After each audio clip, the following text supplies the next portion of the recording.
Hello fellow gamers, it's Peter here from the Esoteric Order of Gamers. I've just returned from a very refreshing and fun trip to Sydney, my old hometown. It's good to be back though with my game collection. Oh, I missed it. It was only a week, but I missed it. But I did have an excellent time over in the Big Smoke. Today I'm going to look at a game by Gale Force Nine. Yes, the wonderful people at Gale Force Nine who send me all their new games so I can check them out, review them and tell you all about them. And today we're going to be looking at Firefly Misbehavin. Yes, it's a deck building game based on Joss Whedon's Firefly universe and also of course the film Serenity, and it's very interesting. I'm going to show you how it plays and then I'm going to give you my thoughts on the game. So let's get started. So this game is by Jack Redder, or Reader, I'm not sure, I'm assuming Redder. And it goes for an hour or so. It's 2 to 4 players, ages 14 and up. And let's look inside. However, when I open this up, you won't see what you normally see because the box does come with a plastic insert. Here it is here. And it's kind of useless. I very quickly chucked it out. And the reason is that the cards, once they're sleeved, won't fit in here. And because it's a deck building game, this is the kind of game that you are going to sleeve, let's face it. So a pretty silly insert and, you know, not worth it. So I chucked it out and instead I made myself a Foamcore one. Now if you're wondering how you make Foamcore inserts, I've got some very useful videos and I'll link to them in the show notes below so you can make your own Foamcore inserts. It's surprisingly easy to do once you get the hang of it, and I do it for lots and lots of my games, especially all the ones that don't have decent inserts. So in my Foamcore insert, I've got 8 spacious areas for the cards themselves and a little space in the middle to store the counters. Now, this is a factions deck building game, so you choose a faction at the start of the game. There are 4 factions and they each come with their own board, and this is called a tableau. So here are the boards. For some reason they don't actually have the name of the faction on them, but they do have an icon in the top right hand corner, and they have A and B sides for different play styles. And also you use the A and B side depending on some of the scenarios you can play. So this one is for the Serenity faction, this one is for the Alliance, this one is for the Eves Down faction, and this one is for the Niska faction, who was that nasty guy who tortured a couple of our heroes in one of the episodes. And then you have 2 general boards. There's a general board for the market and another one for the supply, and these go in the middle of the play area. So let's set this up, ready for play, and I'll show you roughly how to play it. Well, here we are, set up for 2 players. We've got the Eves Down faction and the Niska faction, the 2 underworld gang type factions fighting against each other. Now there's a reason I've chosen these 2 factions to show you the game, and that is these are the easiest factions in the game. You'll find that the Serenity faction and the Alliance faction are a bit trickier to play and a little harder to get the hang of. So this is a good way to start the game. If you're starting with 2 players, grab these ones to start with. I've got side A of the boards to start with. In the center, in the market board, we've got 3 different decks. There is the core deck, the border deck, and the rim deck. And we put those down there, shuffle the decks, and we put out 2 cards as eligible cards in the market to start with. Here we've got the supply. Now a certain number of these cards are the same each game, but you can change these sets. There are some extra cards that you can get, and you can put in different sets to give you a different play experience or to fit with one of the particular scenarios during the game. So to start with in the supply, I've got Shiny, the Black, Palaver, Misbehave, Crazy Ivan, and Full Burn. Everyone starts with a starting deck of 10 cards. You randomly draw 5 cards to start the game. You also get a number of verse tokens, and these can be earned during the game. And you've got a little reference sheet to show you what you can do with those verse tokens. So starting with the player who last misbehaved, you alternate taking turns. In a turn, of course, there's a number of things you can do, and you can do them in any order. So you can do 1 activation, you can do a recruitment, you can do a verse acquisition, which means getting these verse tokens, or you can spend your verse. For your 1 activation per turn, there are a number of options. You can either play a card to your tableau, you can trigger an ability on a card if it has a trigger symbol, you can pick a fight with another player, and you can make a deal to access one of the cards in the central area. Now, while this is a deck building game, it's a little different from your average deck building game in that you have these tableaus, and they restrict the number of cards that you can play to them. For example, if you look at this Eaves Down board, you can play 4 assets, you can play up to 4 characters or items, and this changes for each faction. They have different layouts on their boards. So this is just one of the factors you'll have to take into account as you play. Now, the object of a standard game is to get a certain number of power on your tableau, and you can see it referenced up here in the left hand corner. 13 power for 2 players, 12 for 3 players, and 11 for 4 players. Power is the number in the yellow circle on the bottom left of a card. Now you might think, oh, that's very easy, I'll just play cards to my tableau, and when I get to 13 power I'll have won. Yay! No, it's not quite that easy, because the strange thing about this game is that you're playing cards to the tableau and then actually spending them to do different things and to get more cards. But eventually you're going to have enough cards on it to have to win the game. And this is quite a tricky concept to get your head around. There's something about playing cards to a tableau which makes you want to play them and then keep them there. But you can't. You've got to use them. And when you first start playing this game, it's a little challenge to get yourself mentally into this headspace. Now, one thing I'm not showing on this layout, and it's just for reasons of space, is that what you'll have is a display area above your boards. In fact, if I push them back like that, I can show you this display area. And this is where you actually play cards for their effects prior to discarding them. Normally, they'll go into your discard or recycle pile on the right-hand side of your tableau. However, any supply cards you used go back into their appropriate pile on the supply board. So let's have a look at some of these cards. As I said, on the bottom left-hand corner you have the power of the card, on the bottom right you have its influence. On the top right is a value used for 2 different things. It's the cost in influence if you want to buy the card, it's also its defense value if you want to fight it. You have of course a special ability in the middle, and then there's a designation here. In this case it tells you it's an asset that belongs to the Eaves Down faction. Supply cards are either maneuver cards or action cards, and these market cards tell you whether they're core, border or rim cards, and also whether they're assets, characters, items and things like that. So now we know the objective of the game and the type of cards we'll be playing, let's go through that turn order again. The most important thing is that one activation that you have per turn. And as I said, there are a number of options to choose from in your activation. The most basic is to choose one of your cards and play it to your tableau. So for example, I might choose Very Fine Hat. That lovely bowler hat that Badger is wearing from the Eaves Down faction. Now when I play a card to my tableau, I can immediately trigger its ability. If it has this little yellow lightning bolt on it, that's a trigger ability. So I could play it and then trigger it, either turning it sideways, which doesn't really work because it bangs into the other cards. What we do is just slide it up a bit so you can see the title of the space underneath it. Then you can trigger that ability immediately, and that's one activation. Alternatively, as an activation, if you already have a card that is on your tableau, you can use your activation to use its trigger ability. Another thing you can do with your activation is to pick a fight. And when you do this, you have to play a card from your hand or from your tableau.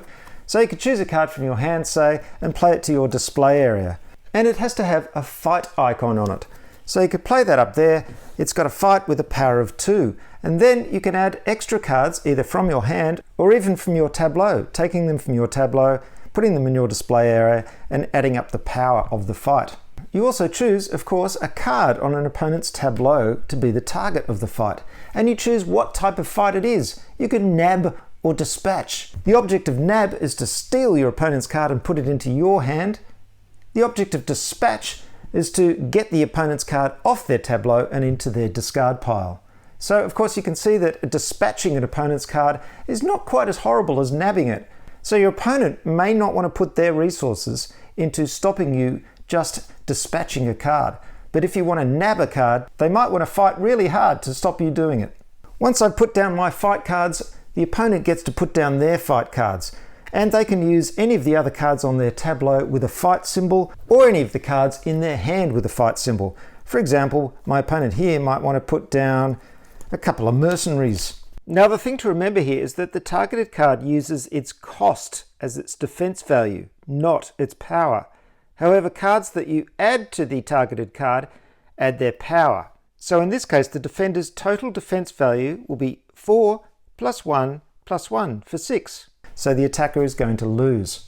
The fun thing about this is that attackers and defenders can keep adding cards from their hand or their tableau until one player chooses to stop or doesn't have any more cards left to play. Then you total up the values to see who wins. An attacker wins ties. Now, if you win a fight, of course, you either nab the card or you dispatch it or discard it to the defender's discard pile. You also get another little treat. You can draw a card from your own deck, you can gain a credit from the supply, or you can get one of your own verse tokens from your supply to use later. The last thing you can do with an activation is to make a deal, and this is a way of getting some cards from the central area. To do this, you'll have to play a card with the deal icon on it. You can play them from your hand or the tableau to your display area, and since you're making a deal, you can add cash to it as well. So if you've earned some credits during the game, you can add those and total up your influence to purchase any of the cards from the market area. Here, of course, is the cost in the top right-hand corner. That, however, is not the only way of getting these lovely cards to add to your deck. Outside of activation, you can do a recruitment action, and that's basically the same. You still purchase cards using your influence, however, you don't need that deal icon on any of the cards, and you can't add credits to the purchase, so you have to actually have the influence in cards to purchase the central cards. The other couple of things you can do outside of activation is to earn and spend verse tokens. So each faction's card shows you how to earn verse tokens. In this case, the Eves Down faction, you have to have at least 2 untriggered characters in your tableau and have at least 2 assets in your tableau. And each faction has different requirements for earning verse tokens. The Niska faction, for example, says you have to have at least 1 untriggered character in your tableau and discard 1 card from your hand with exactly 3 power or 3 influence. So you earn these verse tokens throughout the game. What can you do with them? Well, again, that depends on the faction. So for the Eves Down, you can spend 3 of them to get an extra activation, which is very useful as you only get 1 activation per turn, remember. You can spend 2 to reset a card. You can spend 1 to steal 2 credits from anywhere. This is incredibly annoying for other factions who are gathering their credits together and then can have them just stolen by the Eves Down faction for spending a verse token. You can also spend a verse token to retain a card. So when you've done a fight or a deal and those cards are going from the display area into your discard pile, you can spend verse tokens to retain some of them and keep them in your hand. Finally, you can spend a verse token to replay a maneuver if you have a maneuver card. And by the way, you can only have maneuver cards if you already have a ship, because you can't really do maneuvers if you haven't got something to maneuver with. Again, this all changes depending on the faction. So the Niska faction, it only costs them 2 verse tokens to get an extra activation. Another handy thing you can do with verse is add them to influence when you're trying to get cards through either recruiting them or making a deal to get them. If the icon in the top left of a card matches your faction, for example, this one is the Eves Down faction, then you can spend verse towards purchasing this card. And that, my friends, is basically how you play the Firefly deck building game. Now, it seems quite complicated, and it is a little complicated for a deck building game. There's a little bit to remember, and it can be a little tricky to stick in your head. Now, you'll be happy to know that I've done a rules and reference for this game, and I'm going to make it as easy as possible to use during the game so you can remember these things. It's just things like remembering that when you make a deal, you can also add credits towards the influence spend for that deal. Also remembering that if your icon matches the one on the card, that you can also spend verse tokens towards that influence. Little things like that. Just a little bit hard to stick in your head, and after quite a few games we found ourselves still referring to the reference just to get it straight. Now I'm sure as you go on and play this game more and more that those things will flow very nicely, but it's not a game that you just plunge straight into and pick up very, very quickly. Anyway, that's all part of my final thoughts, so let's get on to that section of the review and let me tell you all about what I thought of Firefly Misbehavin. Now, Firefly Misbehavin is kind of a strange beast, and I put a lot of effort into trying to learn it because I wanted to really like it. And in the end, it didn't reward me as much as I wanted it to. However, I do think there is a lot to like here. It's perhaps, though, a little bit parsimonious in how it hands out the fun, and you can get a little bit frustrated. And the problem is that in this day and age there are just so many games to play, so many options out there, that I found myself thinking, is this really worth putting in the effort to really get to know? Which is a shame, because if I didn't have many games, I really would take the time to get to know all the foibles of this game and get to know the strategies of the different factions. However, I just found myself thinking, can I be bothered? There's lots of all these other games to play. And the reason is, even though the game system is very interesting and unusual, it also kind of fights you along the way. It doesn't hand out too much, and it makes you work hard for every card that you gain. Each deck has its own style of play. For example, the Alliance has warrant tokens that you can place on opponents to stop them using their cards. So after trying to play the game with Evestown versus Serenity, I was playing Serenity, I found it very frustrating because I couldn't even get started with the Serenity deck. It's only when we went on to these two factions that we started to see the potential of the game. So after a couple of games, we're thinking, hey, this is really interesting. I'm really looking forward to getting into this more. When we came back again and played some more games, however, the potential just didn't come through. We started to understand what those decks could do, but the thing is, with this game, you're working with a very small amount of cards. One of the things the designer is proud of, and deservedly so, is that you end up with quite a small deck of cards, and your strategies as a result have to be very finely tuned. But it's quite difficult to get the cards that you want. As you can see, we have some large decks on the board here, but they don't come out at a huge rate. There are some cards that let you shuffle through the market cards and bring out new ones, but on the whole, you don't see a huge churn through these cards. So it can be quite tricky to get the special cards you want, and you might find yourself relying on cards that are standard ones a bit too often. For example, the Misbehave card is really handy in battles because it's got a power of 4. Sure, you can only use it once, but it can really turn the tide in the battle, so you might find yourself going back to that one quite a lot. The other thing I found a little bit difficult with this game is one of its core concepts, and that is the tableau. There is just something about the fact that when you're putting down cards to get enough power to win the game, it's very frustrating to have to spend them pretty quickly in order to get more cards to win the game. So in a way, you're marshalling your resources, building your deck for that final push. However, when you put down a card, it feels like, oh, I'm closer to victory, you know, I'm getting there, but then you've got to spend it again, and then you're back from victory again. And there's this kind of push-pull, which again is one of those things that would be really interesting to get to know if you had the time, but it's your first experiences of the game can be very frustrating and non-intuitive. Similarly, because you only have one activation, you really have to make that one count. It can sometimes feel as if you just don't have enough time or activations to do what you want to do. You want to collect verse tokens, you want to get credits, you want to make deals and recruit to get new cards, you want to fight to nab and dispatch other cards. And you only get one turn to do most of these things. So it can feel like it's kind of doling out the fun in small allotments instead of getting you to that point where you go, huzzah, here's the combo, and yay, I played this, and bang, bang.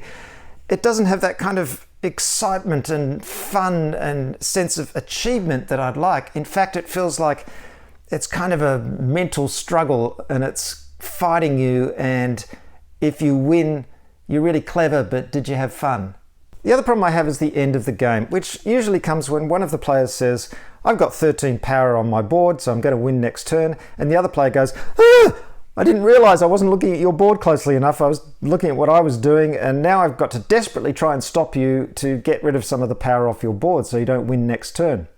And then you have a sequence of turns where the losing player is desperately trying to fight, either nab or dispatch cards from the opponent's board to get them under 13 power. And of course, while they're doing that, because they only have one activation, most of the time they're fully engaged with that, so they can't do anything with their own board towards winning. They can only just stop the other player from winning. So it feels like, and I think there's a name for this, I forget what it is, but it's kind of stopping the leader from winning kind of thing, which is not as much fun as seeing that someone is getting towards victory and completing your stuff to get to victory first. It's different when someone else is getting victory and you just have to bash them down again so you can get to a point where you can maybe build up again before they build up again. Do you know what I mean? Now that I've hacked into Firefly Misbehavin, let me say some good things. This is an intriguing game, and it is something that I think I will be going back to and trying again some more, because it does feel like there's a lot of potential there, It's just that after playing quite a few games in succession, I thought, oh, I've had enough now. It's not fun enough because I haven't got to know it enough. And I just think that maybe if I really, really get to know it, there's a lot of fun here. And it's one of those games that feels like it's dangling the carrot of fun. You just have to put a lot of effort in. I would think that most people would sit down and play Firefly Misbehavin for the first time and think, nah, not for me, no good. You have to keep playing it. I don't think it's something that gives up all it has to offer in just a few games. And unfortunately, as I said, in this day and age, that's going to mean a lot of people aren't going to spend the time to get to know it. Will I get to know it? Probably not, because I just have so many games and I have new ones coming in all the time that I won't spend the time it requires. But if you're in the market for a deck building game that is very different, if you really like the theme and you don't mind some of those negative things that I said, I think the game system here is quite interesting and rewards a bit more effort than you usually put into a game. Now, you only have the 4 factions in this box, and I don't know if they're planning more for the future. However, there is some interesting replayability. You can add the Reavers, which is a special module that makes the game more challenging and longer. You can also add episodes. So these are specific episodes that change the rules of the game a little bit and also change the winning conditions. Finally, you have different supply sets that you can use on the supply board to shake things up. And sometimes these go in tandem with the episodes to give a game a particular atmosphere. Physically, the game looks fine. You've got lots of pictures from the series, of course. Some of which you can see in a desperate attempt to get more characters. They've used kind of people who are standing in the background and they're a little bit fuzzy, but in general it looks lovely. The box is of course very big. A lot of people will be complaining about the size of the box. That is of course to fit in these big boards without folding them. Though I wonder if there couldn't have been a way to engineer this so they could have folded and gone into a smaller box. I don't know, maybe because of the different layouts you'd then have a fold sitting on top of a card space, which wouldn't be ideal. The game uses these big floppy rulebooks. I don't know why people are still making these big square rulebooks. They're just so difficult to use. Also, there's a quick start guide, which is a great idea, but I found it just very confusing to read through when I started to learn the game, and I really only got to know it after studying the rulebook. Personally, I found the rules quite difficult to learn because there's quite a bit of repetition and a strange way of writing some things. It's not very clear. So check out my rules and reference because I put a lot of effort into making it much clearer than this rulebook. So that's it, folks. I know I've been a little bit hard on Firefly Misbehavin, but only because, as I said, it just held out that carrot. We just kept thinking, oh, this game is going to get good, and it didn't quite reward the level of effort we put in. And I think it was just saying, come on, put in a bit more effort and I'm going to be really, really good. But it is going to stay on my shelf and I will be going back to it and trying it again and seeing if I can get the hang of these factions a little bit more. I think once you got the hang of them and got to know the cards a lot better, I think there'd be a lot of interesting gameplay in there to discover. I hope you've enjoyed this review. Please don't forget, if you're playing Firefly Misbehavin, to go to my website. I'll put a link to it in the show notes and download my rules and reference sheet. And while you're there, you'll find more than 400 other rules and reference sheets for you to download and use. And if you find them useful, please consider leaving a small donation because they take a lot of time and effort to make. Also, you can find me on all the social media channels, including Mastodon too, which I've just joined up to. And finally, there's a Patreon channel if you want to support the Esoteric Order of Gamers and access to the exclusive Discord community. I will see you next time. Thanks very much for watching. Bye, everybody.